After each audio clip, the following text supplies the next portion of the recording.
அன்பான மிதுன ராசி நேயர்களே, இனிய தமிழ் புத்தாண்டு நல்வாழ்த்துக்கள். குரோதி வருஷம் பல குழப்பங்களை தீர்க்கக்கூடிய அற்புதமான வருஷம். குரோதி வருஷத்துல பல குண நலன்கள் உங்களுக்கு மேம்பட போகுது. அதாவது பட்டை தீட்டிய வைரமாக மின்ன போகிறீர்கள். அற்புதமான ஒரு காலத்தை நாம் சந்திக்கிறோம். இந்த காலகட்டத்தில் கடவுள் ஒரு கணக்கு போட்டிருப்பாரு, நான் சந்திக்கிறதுக்கு ரெடியா இருக்கிறேங்க. ஆனால் அந்த கடவுள் ஒரு கணக்கு போட்டிருக்காருங்களே, அந்த கணக்கு ஏதாவது உங்களுக்கு தெரியுமா, அதை பற்றி நீங்கள் சொல்ல முடியுமா நீங்கள் கேட்டிருக்கீங்க. இப்போ நான் பதில் சொல்கிறேன். ரொம்ப சிம்பிள் கணக்கு. இந்த வருஷத்தில் ஆதாயம் எவ்வளோ கொடுத்தாரு, விரயம் எவ்வளோ கொடுத்தாருன்னு பார்க்க போகிறோம். ஆதாயத்தை நிறைய கொடுத்துருந்தாருன்னா நம்ம நல்லா அனுபவிச்சுக்கலாம், ஜாலியாக இருக்கலாம், என்ஜாயாக இருக்கலாம், நாம் ரொம்ப சிந்திக்க வேண்டாம், காலம் அது கரெக்டாக கொண்டு போயிடும். அதே விரயத்தை அதிகமாக கொடுத்துருந்தாரா நம்மளும் சிந்திக்கணும். இவ்வளோதான் செய்தி. சிந்திக்க தெரிந்த மனித குலத்துக்கு சொந்தமான கையிருப்பு, அது சிரிப்பு. இந்த மிதுன ராசியை பொறுத்த வரைக்கும் இந்த வருஷத்துல முழுமையா வெற்றி அடைவதற்கு அழகான முக அந்த வசீகரம் தேவை. அப்போ உங்க உடம்புக்குள்ளேருந்து ஒரு அந்த ரியாக்ஷன் வெளியில வரும்போது சிரிப்பா இருக்கணும். அவ்வளவுதான் உங்களுடைய முழு வெற்றி. மகிழ்ச்சியான தருணங்களை அவ்வப்போது வெளிப்படுத்துங்க. சார் மகிழ்ச்சியே உள்ள இல்லை சார், நான் என்ன பண்றது, போலியாவது மகிழ்ச்சியை வெளிப்படுத்துங்க, சிரிப்பு, அது உண்மையாயிடும். நம்ம என்னைக்குமே போலியான ஒரு விஷயத்துக்கு ரொம்ப முக்கியத்துவம் கொடுப்போம். பார்த்துருக்கீங்களா? நான் நிறைய இடத்துல பார்த்துருக்கோம். வீட்டில் ஒரே பிரச்சனையா இருக்கும், சண்டையா இருக்கும், அடித்தடியா இருக்கும், ரணகலமா இருக்கும். திடீர்னு ஒருத்தன் கல்யாண பத்திரிக்கை வீட்டுக்கு வைக்க வரான் அப்படின்னு வச்சுங்களேன், டப்பான்னு வீட்டையே மாத்திடுவோம். வாங்க வாங்க வாங்க வாங்க, இப்போதான் உங்களை பற்றி அண்ணன் பேசுனாங்க, இப்போதான் தங்கச்சி உங்களை பற்றி பேசிக்கிட்டு இருந்தது, வாங்க வாங்க வாங்க வாங்க, நாங்கள் வந்துடுறோம், கண்டிப்பாக வந்துடுறோம், எல்லாரும் வந்துடுறோம். சொல்லுவோமா சொல்ல மாட்டோமா? காஃபி குடிங்க, இப்போதான் ரெடி பண்ணோம், எல்லாமே இப்போ பண்ணிடுவோம். இப்போ பண்ணது சண்டை பிரச்சனை. அவன்கிட்ட சொல்ல முடியுமா, சார் எங்கள் வீட்டில் ஒரே சண்டை சார், அடிச்சுட்டா சார் என் பொண்டாட்டி என்ன, மிதிச்சு விட்டா சார், அப்படி சொல்ல முடியுமா? அவரு ஏன்னா அவர் சொல்ல மாட்டார். ஏன்னா அவர் சொன்னாலும் அவர் என்ன பண்ணுவார், என்னங்க நீங்கள் நான் வாங்காததா அப்படின்னு அவர் சொல்லலாம். இதெல்லாம் குடும்பத்தில் நடக்கும், எல்லா குடும்பத்திலையும் இருக்கு. அதனால தான் அந்த காலத்துல வாசக்கதவு 2 வச்சான். நம்பால் ரொம்ப விழிப்புணர்வான ஆளு. ஒரு கதவுக்கு தாப்பா போட்டிருப்பான், ஒரு கதவுக்கு தாப்பா போட்டிருக்க மாட்டான். என்னன்னா இது மாதிரி அடிச்சா வெளியில ஓடி போயிடலாம். சண்டை போடும் போது டக்குன்னு வெளியில போயிடணும். ஏற்றி ஏற்றி வீட்டில் பேசிக்கிட்டே இருக்கிறதுனால தான் சண்டை அதிகமாகும். பார்த்துருக்கீங்களா? அதுக்கு தான் கதவுல ஒரு பக்கம் தப்பா ஒரு பக்கம் தப்பா இல்லை. இதெல்லாம் நம்ம யோசிக்கணும். அதனால தான் இப்பெல்லாம் நான் ஒரு கதவு தான் வைக்க சொல்கிறேன். எங்கள் வீட்டிலே நான் ஒரு கதவு தான் வச்சுருக்கிறேன். ஏன்னா ஒரு கதவு வச்ச பிரச்சனை இல்லை, திறந்தே இருக்கும். இந்த சாத்திர வேண்டிய அவசியமே இல்லை. நல்ல கவனிங்க அன்பு சகோதர சகோதரிகளே, நண்பர்களே. இந்த வருஷம் குரோதி வருஷம், சரியான பயன்பாடுகளுக்குள்ள வருஷம். அழகான சிரிப்பு உங்களுக்கு பெரிய வசந்தத்தை கொடுக்க போகிறது. அதை விட என்னன்னா, பகவான் உங்களுக்கு ஆதாயமாக 5 கொடுக்கிறார். 5 ஆதாயம் கிடைக்க போகுது. அட்டேங்கப்பா 5! ஆமாங்க, ஃபுல் மார்க் எடுக்கிறீங்க. அப்ப 5 ஆதாயம் கிடைக்குதுன்னா இடம் வாங்கலாம், பூமி வாங்கலாம், எதிர்பார்த்த கடன் சுமைகள் குறையும், நீங்க எதிர்பார்த்த வேலையில ₹1 கூட உயர்வு கிடைக்கும், தெய்வ தன்மைகள் அதிகமா கிடைக்க போகுது, குழந்தை பாக்கியம் கிடைக்க போகுது. அடேங்கப்பா, ஆனந்தமான காலத்தை நம்ம அனுபவிக்க போறோம். அப்ப இந்த ஆதாயம் 5 இருக்கு நம்ம கையில இருக்கிற ஒரு பெரிய பொக்கிஷம், பெரிய பொக்கிஷம். அப்போ ஒவ்வொரு நாழிகையும், ஒவ்வொரு நிமிடத்தையும், ஒவ்வொரு வினாடியையும் நாம் பயன்படுத்தி கொள்ள வேண்டும். மிதுன ராசிக்காரர்களே, புத்திசாலித்தனமா பயன்படுத்திக்கணும், அவ்வளவுதான்.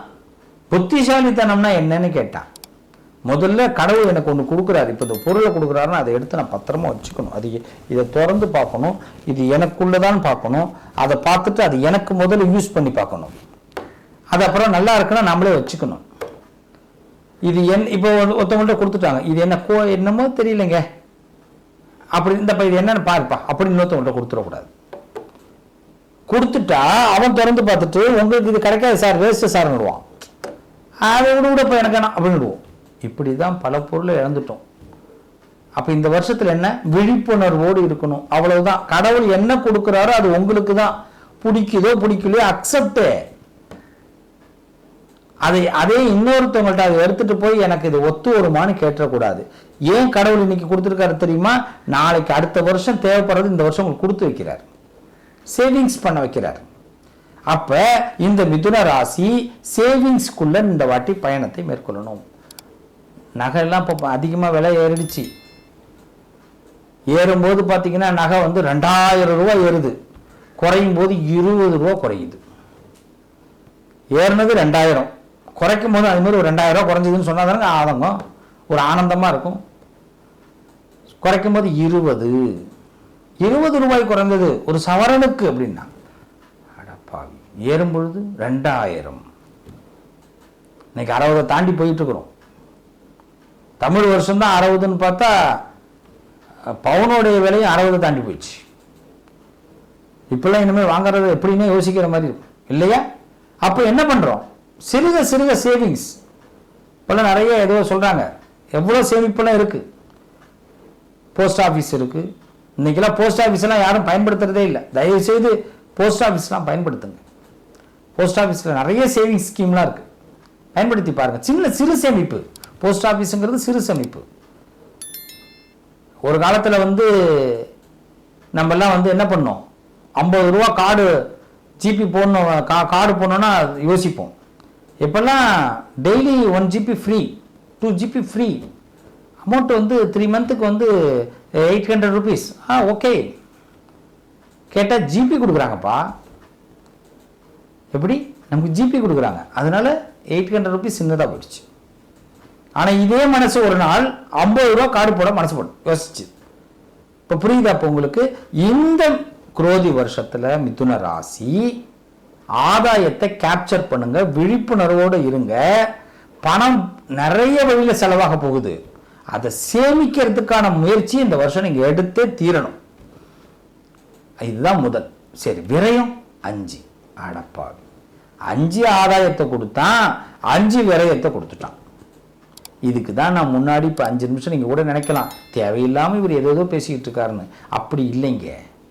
நம்ம பண்ணுற செலவுக்கு நம்ம மனசு கணக்கு பார்க்கறது கிடையாது, அதனால அகலக்கால் வைக்குது. அதனால நம்ம ரொம்ப சிரமப்படுறோம்.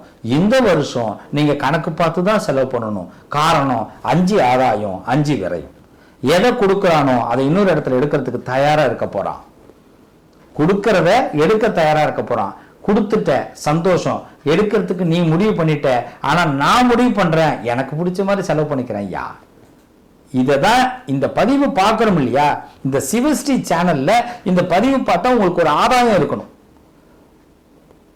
இப்போ என்ன, இப்போ உங்களுக்கு இந்த சோபக்கிருது வருஷம் முடிஞ்சு குரோதி வருஷம் உள்ள வந்துட்டோம். நமக்கு ஒரு மாற்றம் ஏற்படணும். இந்த குரோதி வருஷத்துல ஒரு குழப்பம் இல்லாமல் இருக்கணும் அப்படின்னா முதல்ல தெளிவான மனநிலை வேணும். 5 ஆதாயம் கொடுத்தா 5 விரயம் கொடுக்குறான். அப்ப கொடுக்கிற விதம் முடிவு பண்ணிட்டான். அவன் யாரு? நம்மளை படைச்சவன். அவன் பேச்சை ஏதாவது மாற்ற முடியுமா? அவன் நினைச்சதை மாற்ற முடியுமா? இந்த காலத்துல வீட்டில் பிள்ளைங்க ஒரு முடிவு எடுத்தாலே அப்பா அம்மா வந்து மாற்ற முடியல. நீங்க என்னமோ ஆண்டவன் பேச்சை மாத்திடலான்னு முடிவு பண்ண முடியுமா? பெத்த அப்பா கலெக்டரா இருப்பாரு, ஜட்ஜா இருப்பாரு, பையன் முடிவெடுப்பான், மாற்ற முடியாது. அப்பீல் பண்ண வழியே கிடையாது, எந்த கோர்ட்டும் அவங்களுக்கு கிடையாது. உண்டா இல்லையா? யோசிச்சு பாருங்க. இந்த உலகத்தை பொறுத்த வரைக்கும் தன்னுடைய பிள்ளைகள் எடுக்கிற முடிவுக்கு தாய் தந்தையர் கட்டுப்பட வேண்டிய காலத்துக்கு வந்துட்டோம் பாரு. அப்ப காலம் நம்ம பேச்சு கேட்கணுன்றது ரொம்ப கஷ்டம். இப்ப கடவுள் முடிவெடுத்துட்டான். 5 ஆதாயம், 5 விரயம். இப்ப நாம ஒரு புத்திசாலித்தனமா முடிவெடுக்கலாம். என்னன்னா, நீ விரயத்தை கொடுக்க முடிவெடுத்துட்ட, நான் நல்ல விரயமா ஆக்கிக்கேன்னு முடிவெடுக்கிறோம். அதுக்கு தான் நான் என்ன சொல்றேன், சேவிங்ஸ். நீயே கடனை வாங்கிடு. 5 பவுன் போய் ஒரு கடையில் வாங்கி அதை கொண்டு போய் பேங்க்ல அடகு வச்சுட்டோம்னா, அந்த பணத்தை வாங்கி அதை வித்துட்டோம்னா, அந்த கடைக்காரங்களுக்கு கொடுத்துட்டோம்னா நகை லாபம். மாசம் மாசம் இத்தனை ஆயிரம் செலவு பண்ணி அந்த பணத்தை கட்டினோம்னா நமக்கு 5 பவுன் லாபம். கடவுள் போட்ட கணக்கில் நம்ம சக்சஸ். எப்படி ஐடியா? உதாரணம் இவ்வளவுதான். வாழ்க்கை நல்லா இருக்க போதுங்க, பயப்படாதீங்க. தெய்வ பலம் இருக்கு, ஆனா ஆதாயம் இருக்கு, விரயம் இருக்கு அப்படி நினைச்சு நம்ம மாட்ட ஏதாவது ஒரு சிந்தனையை போட்டு குழப்பிக்க வேண்டாம். நிச்சயமாக சொல்றேன், நாராயணனுடைய அருள் உங்களுக்கு பரிபூர்ணமா இருக்கு. மகாவிஷ்ணுவுடைய அருள் பரிபூர்ணமா இருக்கு. இந்த மகாவிஷ்ணுவுடைய அருள் இருக்கிறதுனால நீங்க அவசியம் இந்த மிதுன ராசிக்காரர்கள் பௌர்ணமி அன்னைக்கு சத்யநாராயண பூஜை பண்ணுங்க. நிச்சயமா மிகப்பெரிய வெற்றியை இந்த வருஷத்துல அந்த நாராயணன் கொடுக்கிறார். சத்யநாராயண பூஜை எப்படி பண்ணணும்னு சொல்லிட்டு புத்தகங்கள்லாம் விற்கிது, கூகுளில் போடுங்க, நல்லா வருது, போட்டு பார்த்துட்டு செய்யுங்க, நிச்சயமா நல்லது நடக்கும். இந்த குரோதி வருஷம் மிகப்பெரிய அழகான மாற்றங்களை மிதுனத்துக்கு கொடுக்கிறது. வாழ்த்துக்கள். ஆதாயம் 5, விரயம் 5, சமதளத்தில் வச்சிருக்கிறான். கொடுத்த ஆதாயத்தை சிறப்பான விரயமா மாத்துறது நம்ம கையில் இருக்கு. வாழ்த்துக்கள். நல்லதே நடக்கும். நண்பர்களே, சகோதர சகோதரிகளே, உங்களுக்கு நாங்களும் எங்களுக்கு நீங்களும் என்றும் துணையாக நிற்போம். ஒரே விஷயம், உங்களுடைய வளர்ச்சி எங்களுக்கு ரொம்ப முக்கியம். ஆன்மீகம், ஜோதிடம் சம்பந்தப்பட்ட தகவல்களை நான் அவ்வப்பொழுது உங்களுக்கு தந்து கொண்டே இருக்கிறேன். உங்களுக்காக இப்போது நாங்கள் இன்ஸ்டாகிராமில் ஒரு பேஜ் ஒன்று ஓப்பன் பண்ணியிருக்கிறோம். அதை நீங்கள் ஃபாலோ பண்ணுங்கள். அதே மாதிரி வாட்ஸ்அப் சேனல் ஒன்று ஆரம்பிச்சிருக்கிறோம். இந்த ரெண்டோடைய லிங்க்கையும் உங்களுக்கு நான் கொடுக்குறேன், டிஸ்கிரிப்ஷனில் நீங்கள் பார்க்கலாம். அதை நீங்கள் ஃபாலோ பண்ணுங்கள். நாங்கள் தினசரி உங்களுக்கு அப்டேட் பண்ணிக்கிட்டே இருக்கிறோம். உங்களுடைய லைஃபுக்கு என்ன தேவை, இன்றைக்கி நாளைக்கு அமாவாசையில் என்ன பண்ணணும், பிரதோஷம் என்ன பண்ணணும், உங்களுக்கு எப்படி நாளை நாள் எப்படி கொண்டு போகணும், எந்த கோவிலுக்கு போனால் என்ன லாபம், நம்மளுடைய கடன் தீர என்ன செய்யணும், உங்களுடைய எல்லா சந்தேகங்களுக்கும் நிறைய பதில்களை, எங்களுக்கு தெரிந்த பதில்களை உங்களுக்கு சொல்ல நாங்கள் காத்திருக்கிறோம். அதனால் இன்ஸ்டா பேஜ் நீங்கள் ப்ளஸ் வாட்ஸ்அப் சேனலை ஃபாலோ பண்ணுங்கள். கண்டிப்பாக உங்கள் வாழ்க்கையில் நாங்கள் நிழலாக இருப்போம். நிச்சயமாக நல்லது நடக்கும். வாழ்த்துக்கள்.